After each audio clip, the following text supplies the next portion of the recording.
Age unknown, but she ugly as Like, why do we have any sauce out? You gotta be shitting me, bro. The only Smash Bro we got going on in this household is their dumbass nature there. Can we just take a moment to appreciate the fact that Gigi is surrounded by not only the dumbassery of himself, but everyone else surrounding him? There was no other option other than chaos. Make sure you drop a like, share your support, subscribe if you're new around here, Patrons where you catch my full live reactions. If you haven't been paying attention on the channel, I am recovering from tonsillitis, so forgive my voice, it is what it is, but we powering through. So, we get a very fun episode, all things considered, coming off of last week. So Gigi got basically thrown into the mannequin body to kind of like contain him. You kickstart the episode with him essentially being tortured. I assume it's like the equivalent of waterboarding. Just like burning him continuously, opening up, hey, are you fine now? Screw you. Alright, we're gonna burn you again. Over and over to the point that it's like, okay, like, shit ain't working. And when he finally comes to, he's like, hey, it is me. Obviously, we can't just, like, let him out because there's so much uncertainty. And they reveal that the way they transform back and forth is actually very similar to Ranma, if anyone's watched the Ranma anime, whether the old one, the reboot, or read the manga. Which it's basically hot and cold water, or liquids in general. So, essentially, if I'm remembering correctly, cold stuff turns him into Evil Eye, warm stuff turns him back into Gigi. So that's why they keep a thermos with them, so that hopefully if it ever happens, we can splash him and it'll be a-okay. The thing is by the time we get to the point of like, okay, the seals that were inside all of the body parts, they've kind of like filled out, so it's like, okay, it's time for him to just be himself. We gotta be extra careful. Before they even spill, which I assume it was soy sauce, right? Like, I'm looking that they have drinks. Like, I'm not saying it's not normal to want to have a refreshing beverage with your meal. But why in God's name would you in the circumstances? Like, this would be like serving soup. Like, sure, warm soup would probably be fine, but if the warm soup even cools off slightly, that would then trigger it. They should have been eating bread. Like, if they really want to be safe. Like, is that boring? Sure, but that would have been safe. So now they gotta fight Evil Eye because everyone, Hot Granny included, were ignorant as hell. I like that they did the fake out too, so the first time is like, past this, it drops. Oh no, I wanted the other one. Okay, bet. So I'm thinking, oh, they're gonna keep doing fake outs and they're gonna leave us on a cliffhanger. And then they'll kickstart the next episode with something like that happening. No, they just explode and end the episode. I'm like, oh, okay, bet.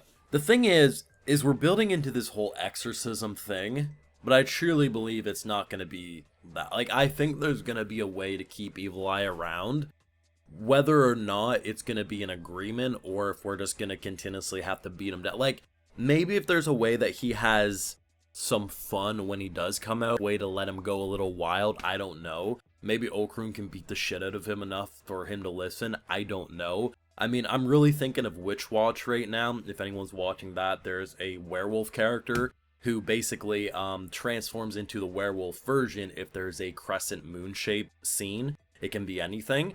And pretty much the whole reason that beast doesn't go completely wild when transformed is because one of the main characters, Moy, beats the shit out of him if he gets a little too rowdy. So I'm wondering if Okarun can do something similar to that, or maybe even Momo, I don't know. That's kind of where my head's at. But it's just funny seeing just how preventable that was. And the fact that now the house is about to get ransacked because someone wanted extra dipping sauce. Glorious.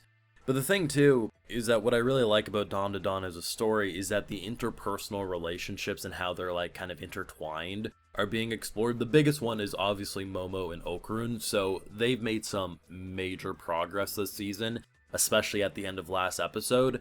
But that hand scene is something you don't really see in these shows. So what I mean is, Momo starts like, you know, it's like the accidental touch, and it's like, oh, did you mean that? And then she does it again, and it just becomes this like, it's almost like a game of footsies, but with their hands. I was expecting them to get blue balled. I was expecting Turbo Granny to say something stupid, I was expecting them to get jump scare, whatever. But it was gonna quickly break apart. Instead, we get like a minute-long scene of them just being cute teenagers, clearly into each other. And yeah, eventually Gigi kind of does an outburst and it breaks the romantic tension. But the fact that they were able to do that for that long, and for him to be like, I don't understand the game, I don't know what the rules are, and he's like all cutely embarrassed because he's like, why is this girl touching my hand all like? It does a lot for their relationship because of everything that's happened recently, like that hug when she realized he was alive, and it's just, we're closer to some sort of confession than we are them staying just friends. And that's kind of wild because these types of shows, they don't really make progress. Or you feel like they just keep them in the will they won't they forever.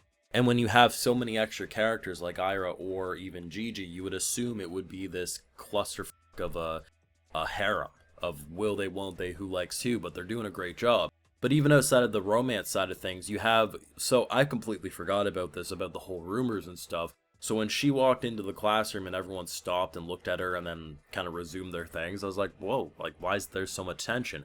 Completely forgot that they all blame her for the rumors. So then Momo coming in being like, hey girl, let's do this.